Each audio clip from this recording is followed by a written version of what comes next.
हाल ही में नेतन्याहू ने एक बड़ा ऐलान किया है। भारत, अमेरिका और जर्मनी के साथ मिलकर नेतन्याहू क्या करना चाह रहे हैं। वहीं दूसरी तरफ नेतन्याहू ने ये क्यों कहा कि एक गेम जिसमें हम पीछे रह गए पर अब पीछे नहीं रहेंगे। जियोपॉलिटिक्स में इस वक्त बहुत कुछ चल रहा है, हमेशा की तरह जानने को मिलेगा बहुत कुछ। आइए जानते हैं इन खबरों को विस्तार से। वैसे तो ये देखने को मिल रहा है कि ईरान की घेराबंदी लगातार शुरू है। अब एक के बाद एक एयरक्राफ्ट कैरियर को अमेरिका भेजे जा रहा है और खाड़ी में माहौल ऐसा है कि युद्ध का रिहर्सल चल रहा है। अमेरिकी हमले की आशंका के बीच ईरान ने अपना एयर स्पेस बंद कर दिया है। ईरान ने एक नोटिस टू एयरमैन जारी किया है जिसमें हॉर्मुज स्ट्रेट के पास एयर स्पेस में लाइव फायर मिलिट्री एक्टिविटी की घोषणा कर दी है। ये घोषणा अमेरिकी मिलिट्री संपत्तियों के मिडिल ईस्ट पहुंचने के कुछ घंटों बाद हुई है। वैसे आपको बता दूं, अमेरिका का एक aircraft carrier USS Abraham Lincoln पहले ही मिडिल ईस्ट में दाखिल हो चुका है और राष्ट्रपति डोनाल्ड ट्रंप ने कहा है कि दूसरा एयरक्राफ्ट कैरियर भी मिडिल ईस्ट के लिए रवाना हो चुका है। ईरान की तरफ से मंगलवार को जारी की गई एविएशन चेतावनी में कहा गया, ईरानी सेना 27 से 29 जनवरी तक स्ट्रेट के आसपास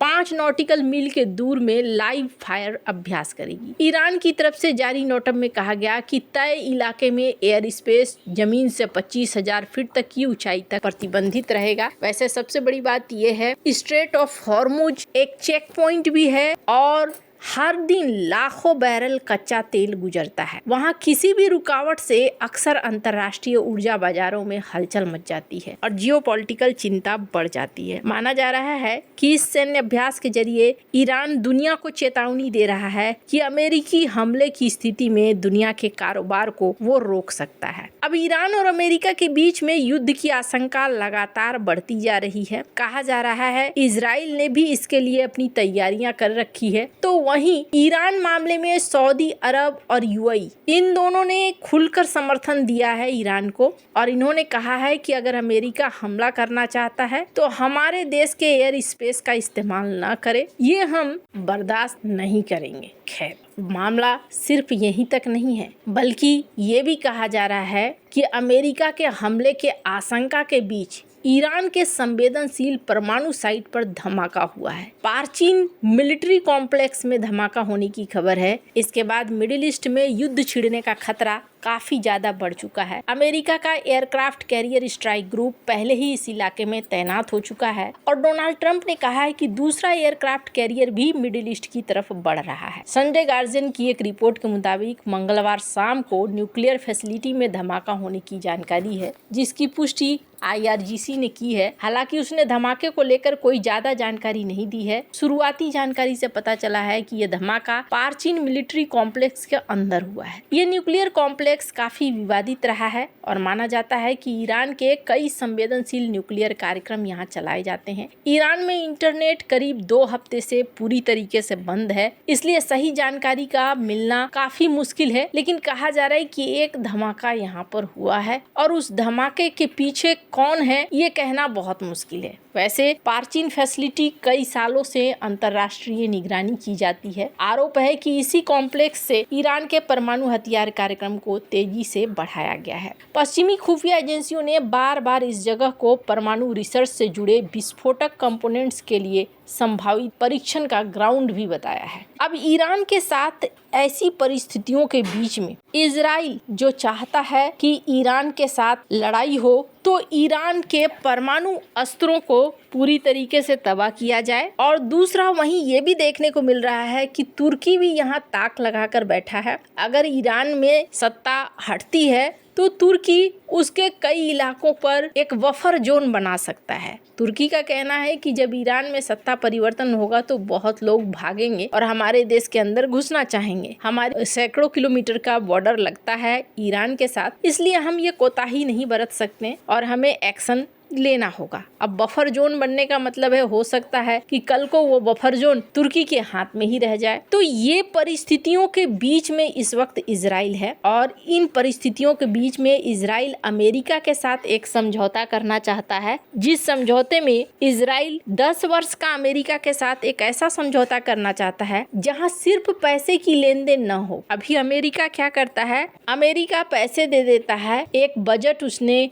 एलोकेट कर रखा है, उस बजट को वो दे देता है इजराइल को, लेकिन इजराइल चाहता है कि अब कुछ ऐसी चीजें हों जो को प्रोड्यूस हो, जैसे कि हथियार एक दूसरे के साथ मिलकर बने। दरअसल एक वीडियो इन्होंने हाल ही में जारी किया था नेतन्याहू ने, और नेतन्याहू ने इस वीडियो में क्या कहा, 2 बातें कही। पहली बात उन्होंने क्या कही है, इस वीडियो को थोड़ा सुनिए, हालांकि ये भारत के लिए भी बहुत खास है। यहाँ पर नेतन्याहू ने ये कहा, And of course, it's most prevalent in the social media. This is the new battlefield.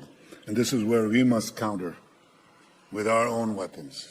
We're late in the game, but we will win this battle too, as we won on the battlefield, because we are developing the means to fight this.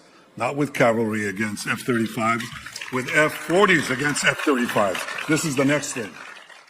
कि एक खेल जिसमें हम लोग fail हुए वो है social media पर अफवाहों का जो दौर चला, वो हमारे लिए बहुत बुरा था। और फिर इन्होंने ये कहा, और इस बार हम तैयारी कर रहे हैं कि इस बार हम इस युद्ध को भी जीतेंगे। ये भारत के लिए एक बड़ा संदेश है, भारत को भी ऐसी ही तैयारी करनी चाहिए, क्योंकि मिस इन्फॉर्मेशन और सोशल मीडिया का गलत इस्तेमाल ये खास करके युद्ध काल में खूब होता है, और जिसमें पीछे रह जाने का मतलब है कि आप एक सही नैरेटिव बिल्ड नहीं कर पाते हैं। वहीं दूसरी तरफ इन्होंने एक और बयान दिया, इन्होंने कहा कि जब युद्ध हो रहा था तब हम लोगों को एक बहुत बड़ी मुश्किल का सामना करना पड़ा, कई बार हमारे गोला बारूद, हमारे हथियार खत्म हो गए। ये खास करके ईरान युद्ध में देखने को मिला था, जिसमें इजराइल को अच्छी खासी मात्रा में रॉकेट और मिसाइल्स लगाने पड़े थे, और उस समय भारत के ऊपर भी आरोप लगे थे कि भारत भेज रहा है गोला बारूद। हालांकि इसमें भारत की कोई गलती नहीं थी। इजराइल भारत कई चीजें जॉइंट प्रोडक्शन करते हैं, तो इजराइल का भी उतना ही हक है, इजराइल अपने सामान को तो मंगवा ही सकता है। तो ये जो सीन देखने को मिला था, इसके बाद नेतन्याहू चाहते हैं कि हम आत्मनिर्भर बने गोला बारूद हथियारों के मामले में। अब आप सोचेंगे इजराइल की जनसंख्या तो बहुत कम है, बात भी सही है, और इजराइल में